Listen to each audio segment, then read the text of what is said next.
You were doing so well and you had real momentum. And then one session, everything fell apart. So you followed the recovery protocol. You rested, you took it easy, you were careful. But the problem isn't what you did. The problem is the phase that nobody told you to do first. And missing that phase is the reason why you keep starting over. This video is going to change that. Hi, my name is Seth, and I've been in over a dozen car accidents. I've been in chronic pain for over 10 years that spread throughout my entire body. I saw specialists after specialists, and each of them gave me the same protocol. Rest it, stretch it, strengthen it, follow this program, and I followed their program exactly as they gave it to me. And if I started to feel better from following their advice, I was able to ease back into my training. But then I would flare up and everything would fall apart. I would go back to zero, and none of them could explain why. Here's what I came to understand. The medical system wasn't built to answer that question. It was designed to manage symptoms. And when my symptoms didn't respond to their treatment protocols, they ran out of answers. What changed for me wasn't a new doctor, it was understanding what my nervous system was doing and why it was doing it. And when I came to understand that, I stopped starting over. That's what this video is about. Here's what's actually going on despite doing everything right. Your nervous system doesn't heal in the same timeline as your tissues. Your tissues repair, but the alarm stays on. Your nervous system has learned that certain movements equal danger. Its goal is to protect you, so it will keep sounding the alarm until you teach it otherwise. I was stuck in this cycle for hundreds of flare-ups, each flare-up getting progressively worse, to the point I was diagnosed with Central Sensitization Syndrome, CSS, which means that your body stops interpreting its senses accurately. It amplifies your senses, resulting in excruciating pain. For example, I had a newborn baby at the time, and his touch on my skin felt like I was being stabbed with a knife. And that is not an exaggeration. That's the result of an hypersensitized nervous system. I spent years thinking my body was broken. It wasn't. It was doing exactly what it was built to do. But like a toddler who doesn't get what they want, it kept turning up the volume in my body until I finally started to listen. Every doctor I saw, every new treatment, I was just a lab rat. Each one of them trying the same approach with a new variation. And when it didn't work, they would give up hope and refer me to the next one. This cycle kept repeating, and each flare-up got worse than the last. If one person understood what was happening to my nervous system, none of that would have happened.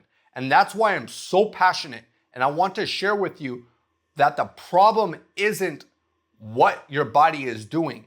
It's that nobody taught you how to retrain your nervous system after an injury. This is why both strengthening and stretching too soon will fail. Strengthening assumes that your body is ready to be loaded, and stretching pushes your body into ranges it does not yet feel safe in.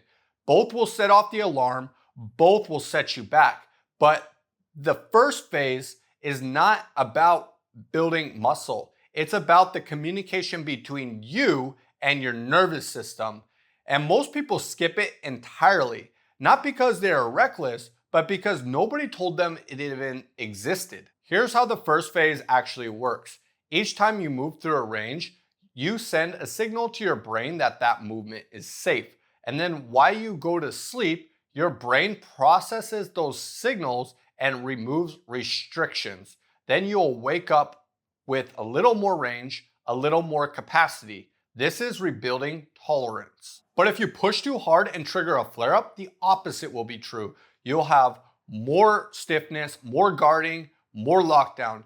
You weren't re-injured most of those times. Your brain just decided that it was unsafe to move and locked you down harder. So why does this happen even though people are genuinely taking it easy? It's because the flare-up doesn't happen that session normally. It will happen 24 to 48 hours later. And by then, you've already moved on and you don't connect the dots. Here's what actually happens.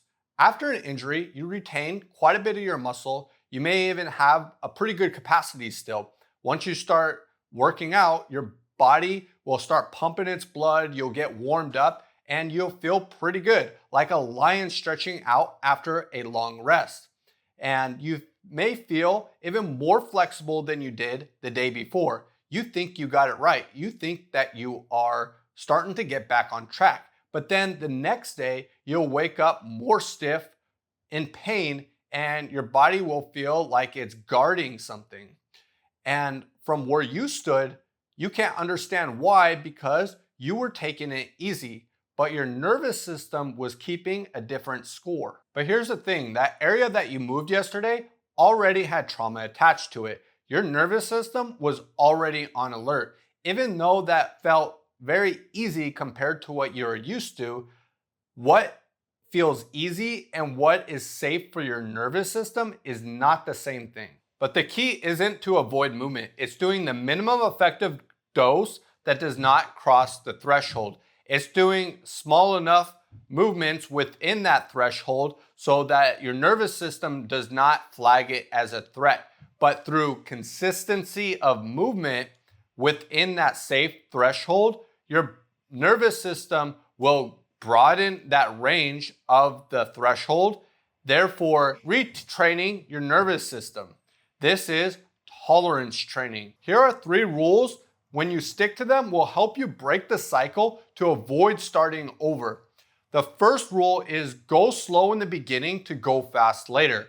It is the most disciplined thing you can do to go slow, because especially if you are used to training, every single instinct in your body will be telling you to push harder, to push through the discomfort, to do more. However, that will only set you back. So the hardest thing will be taking it slow in the beginning, but it is the smartest thing that you can do. Rule 2 is to leave more in the tank. If you think that you can do 10 reps, do 5 reps, because each safe repetition will compound and it will allow you to gain momentum. However, if you get one flare-up, then it can set you back weeks or even months. So it's much easier to take it slow in the beginning so that you can speed up later. Rule 3 is to use the 48-hour window, not how the session felt. If 48 hours later you have a flare-up, then you need to scale back. If it felt manageable, then you did the right amount. And if it didn't feel like you did anything at all, then you can scale up slightly. The 48 hours is the feedback loop. Everything else is noise. When I actually took the time to train my nervous system properly, I stopped starting over. Progress was slow at first, but it stuck and it compounded over time. Each session, I could do a little more. Each night, my brain cleared more restrictions, and each week I had a little more capacity. This is what the first phase looks like when you do it right and stop fighting it. If you're not sure which part of the recovery phase that you're in right now, I built a free assessment that will help you determine that, and as well as what to focus on so that you stop paying for setbacks that you don't have to. The link will be in the description. And if you want the full roadmap from injury all the way to training hard again, click on the next video. And if you want to continue learning how to build a bulletproof body that becomes resilient so that it protects you when life throws you curveballs, hit subscribe.